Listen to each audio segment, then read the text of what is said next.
that you go down to Las Vegas and do something crazy there. No. or anywhere. You totally go dedicated. totally dedicated. Okay.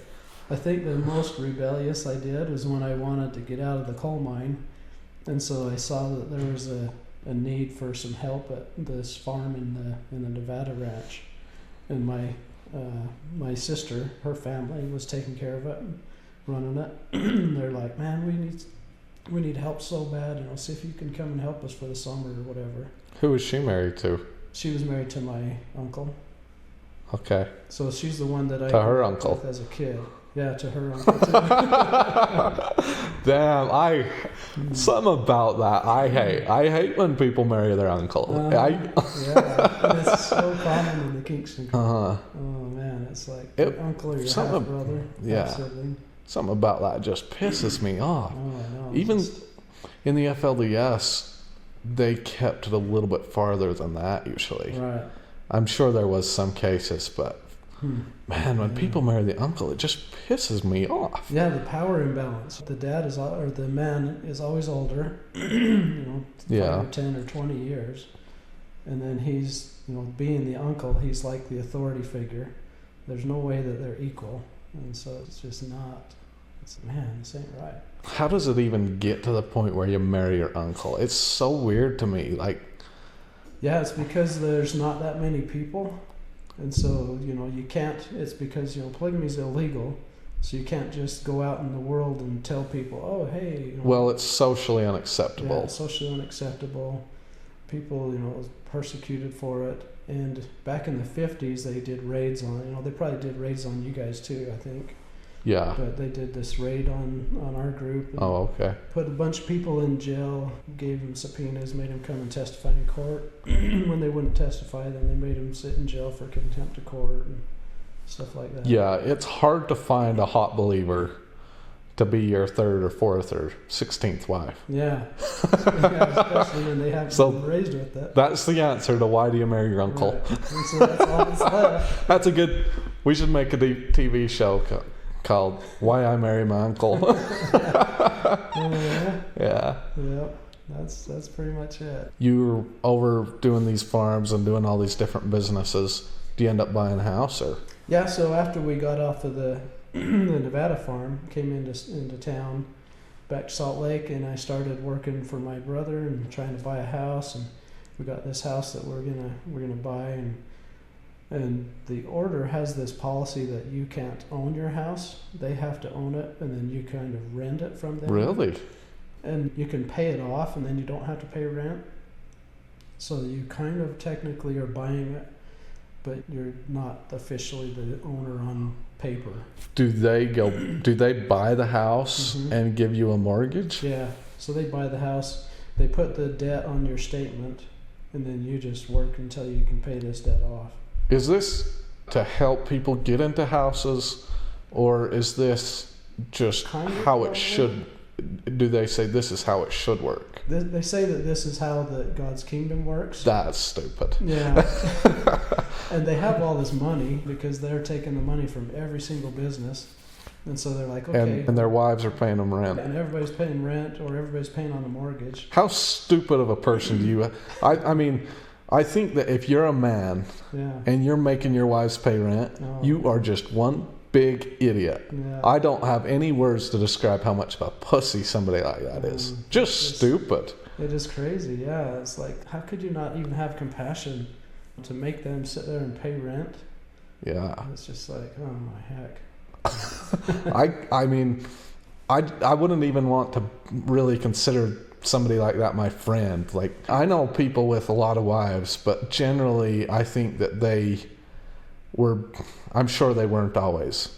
Yeah. And things just get messed up in these situations anyway. Right. But to make your wives pay rent, especially if you do have money, is just...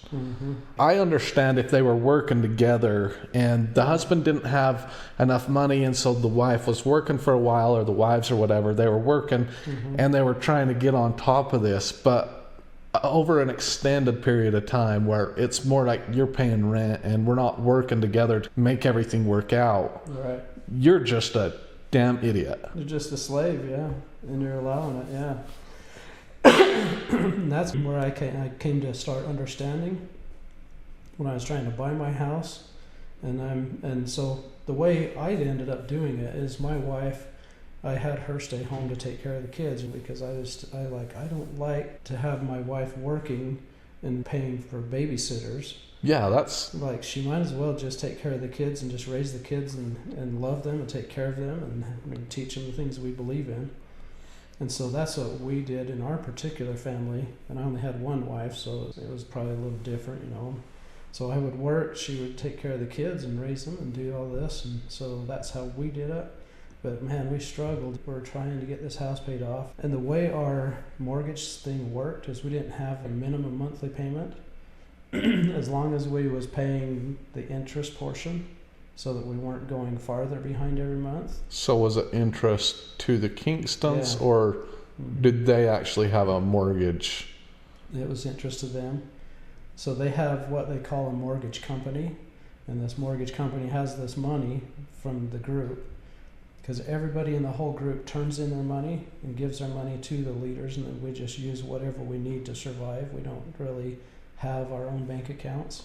Oh, so you don't just pay tithing? Right. No, we have tithing on top of this. Every year, at the end of the year, whatever amount we increase, whatever we go ahead, then we would take 10% of that and we would give it. It would like take it off of our statement and pay it to whoever. Okay, I'm confused. You pay, so I get a paycheck. I give it all. Is that right? I give it all to. Actually, you don't even get a paycheck. What do you? So we have these statements, right? The statement is just a record of, if you go to the store, we have all these businesses that we own. We own all these grocery stores. We own everything basically. And so anything that we buy, we try to buy it from a business that is owned by the order. And so we have our statement that is a record kept in our computer in the accounting office. And when we work, then we get paid onto that statement. We do get a check stub, but they will staple it to the printout every month. Where's the money? So the money is always in the group. It stays in the group all the time. But legally you have to give somebody a paycheck, right? I guess not. They would make it so that on paper it looks like a paycheck, because you would have a check stub, and they would actually print out these checks, and then they would just deposit them directly into their own thing and just transfer the money from this business to your statement account. Man, I better get better at accounting. Yeah. They probably have some damn good accountants over there. Yeah. I still don't see how that's legal. It's probably not, because you're not 18. You can't agree to anything like this. We started working when I was like 8 years old, getting a little bit here and there, getting room and board, maybe $10 or $100 a month eventually. And so where does your actual money come from that you were going? So if we wanted to get cash money, then we would have to go to the office and we would say, okay, I need to buy a car, or I need to buy something here, and it needs to be outside of the group, that a business they don't own. And so I would actually go there and they would give me cash and write out a slip and say, okay, you got this much cash, and then they would subtract it off of my statement. Okay. So let's say your statement said you have $20,000 on it. Could you go and say, hey, I want my $20,000? No, not without a big reason and justification, and okay, this is something that's important, and I couldn't just walk in and say, I need $20,000. So it was almost like a bank where they say you do have $20,000 or right. however much you've earned from all your paychecks, and you can come in anytime and get the money you need to buy some gas or whatever it is you're trying to buy a couch. Imagine if you wanted to buy a dirt bike that was $10,000. Could you walk in there and say, look, I'm to arrange it ahead of time. You would have to say and justify it and say, okay, I want this dirt bike for this reason. Because if it's just, I want to go play, they'd be like, no, that's not good, you can't do that, and they wouldn't let you. But if you could justify it, like one time I bought a car, And so I was like, you know what, I'm going to just buy a new car because it's only $14,000. And instead of paying 3 or 4 times for a $3,000 car and having it break down in a couple of years, I'm just going to buy this new car. And so I talked to the people at the office and told them, yeah, I need to get a car. And this is a really good deal. And it's a good car. It's going to last me for 20 years, whatever. I justified it. So I went in and I got a check. And the check was from a business of the order. That's the name on the check. It wasn't my personal name on it. Mm-hmm. And so they wrote out the amount on it, and I took it in, and I went to this car dealership, and I says, okay, here's what I can spend. So if you can make this car work for this amount of money, then we'll do it. And so the salesman calculated everything up and ended up being like a penny over. And so he just took a penny out of his pocket and threw it in. You finally got something from you got something out of the Kingstons. It was a penny. Yeah. So what car? That's crazy. What year was that? A car was 14,000. So that was in 1995. 14,000. That's crazy. Subaru. Damn. Yeah, for 14,000. Sweet. Brand spanking new. It had like 7 miles on it. Wow. Yeah, right from the. Yeah, you have seen a lot of things, man. Yeah, you couldn't find that anymore though. What do you know? Was it like a Outback or? It was a Subaru Impreza. Okay. Little 4-door stick shift. Wow. Cool. Do you still have it? No, I drove it for 20 years. Those Subarus they go. Yeah, they go a long time. They run good. Yeah, I also feel like they're a good car to get after you just leave a Colt. Yeah. Yeah, the gas mileage, they're a lot inexpensive. Yeah, my mom has a Subaru, and that thing's. I'm so glad we did. After all my experience, I'm just so glad we didn't get like a Ford Explorer or different. That thing's gone better than any of the other cars. Yeah, they've been good. Yeah, it's a great car. So, what brings you to the point where you're thinking, "Oh, I'm gonna leave the Kingston Group"? Was it a 5-year deal? Was it a 10-year deal? So there was a few things from about the time I graduated from high school, just a little bit of thing here that kind of like stuck in my mind, like something not quite right.